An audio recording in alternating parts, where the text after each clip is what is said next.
Dave, nice to meet Dave. Carol. Carol, nice to meet Carol. Noah, nice to meet you, Noah. Jonathan. Jonathan. Hi Roger, nice to meet you. From where?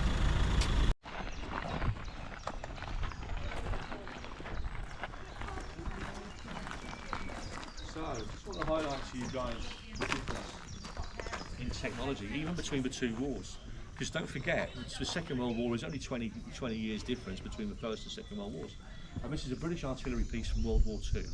Because don't forget, World War II comes through here as well. You've got retreat to Dunkirk at the start of the war, and then 1944, the liberation, okay? This is a British 25 pounder, okay? Now, for its age, it's quite sophisticated, okay? First of all, you can see it's got a recoil system here. It's got quite a sophisticated sighting mechanism. It's got pneumatic tyres.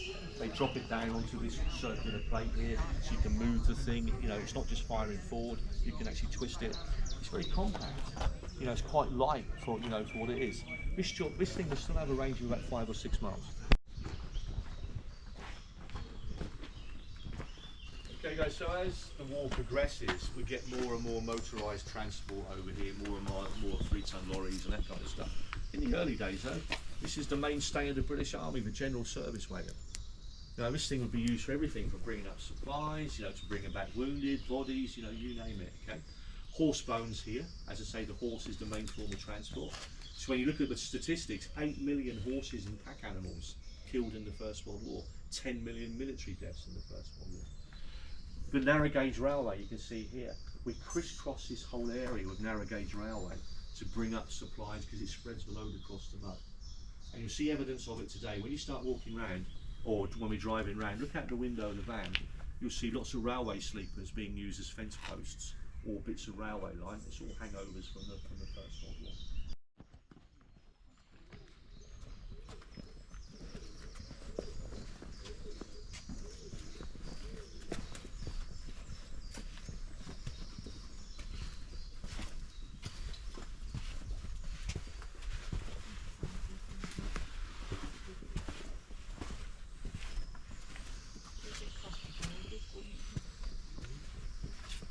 So we know from the history books the Germans take this trench twice.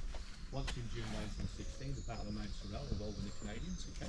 And once in 1918 during the German Spring Offensive.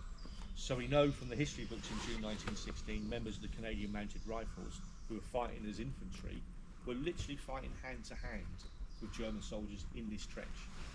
Because the Germans have attacked, pushed the Canadians back, they're fighting a retreat through the communication trench because the Germans are trying to get to the support line. So men were fighting and dying here throughout the war, but particularly at those periods, okay? Look how close the artillery shell strikes are here. Yeah? So when we start talking about statistics, there's some terrible statistics in the First World War. The British Army on the Western Front has an expected daily rate of loss. So when I say loss, I mean killed, wounded, missing, prisoners of war, okay? The British Army expects to lose every day on the Western Front in excess of 3,000 men a day. Yeah. The term they use for it, would you believe, is wastage. Just appalling, absolutely appalling casualty figures. Did some people commit suicide Absolutely. because they couldn't bear? Yeah, but you'll never find much evidence of it, No. but yeah, of course, yeah. And also mercy killings as well. If you find a soldier up to his neck in mud, and there's no way you can get him out, it's going on, but there'll be no official record of it, because by law you can't do it. But of course it's going on, yeah, absolutely, yeah. So it drive you mad being in Yeah, this. I've read accounts of men being found in the battlefield at Passchendaele, stuck in mud for 4 or 5 days, and when they actually get to them, these guys have literally gone insane. And they're just, after the war, they're committed to asylums and hospitals, and yeah.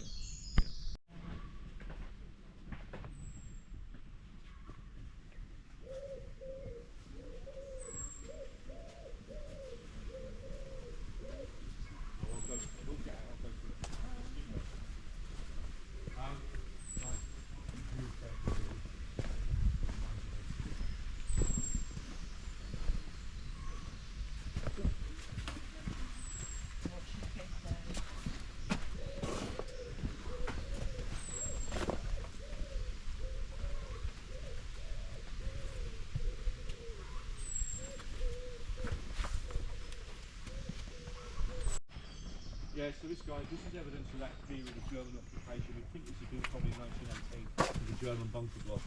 It's very small in there, it's just like a small room, maybe a communications post for example, or a small shelter.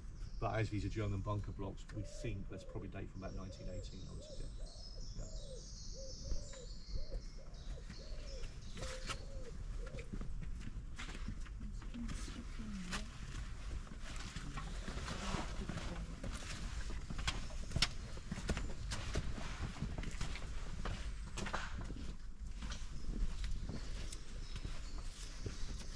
Go on forever, don't they?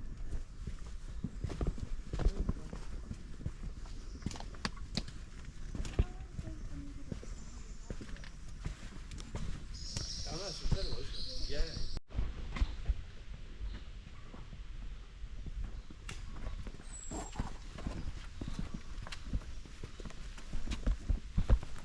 Okay, food in the trenches and food in the army generally. Okay.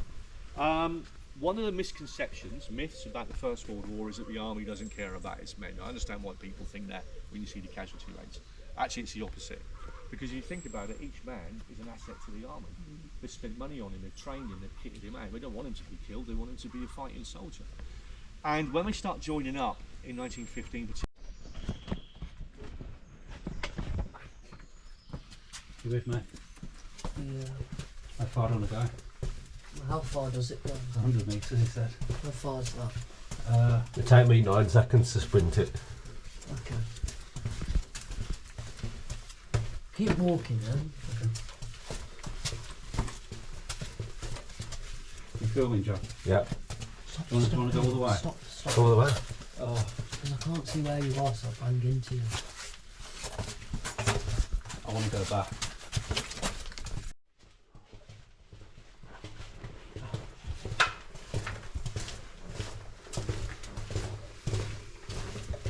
This is far for 100 metres. I think we're near the end. I can see light.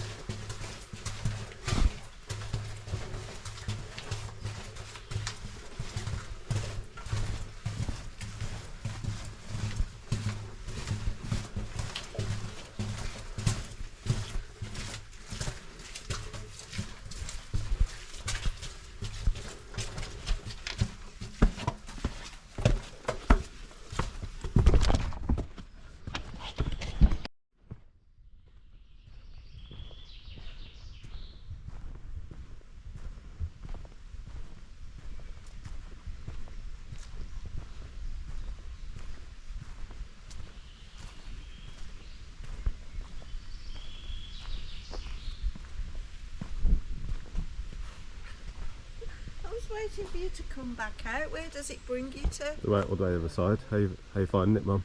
Oh, it's lovely. It's. I say it's lovely, but it's not, is it? It's very sad. I couldn't have been a soldier in World War One. I'd have got claustrophobia and killed myself. Oh, that's Edit that. a bright moment. It's a bright moment, isn't it? No, Yeah. I couldn't- over dramatic. it just got very dark all of a sudden. It got very dark. I couldn't have stood that, could you? What?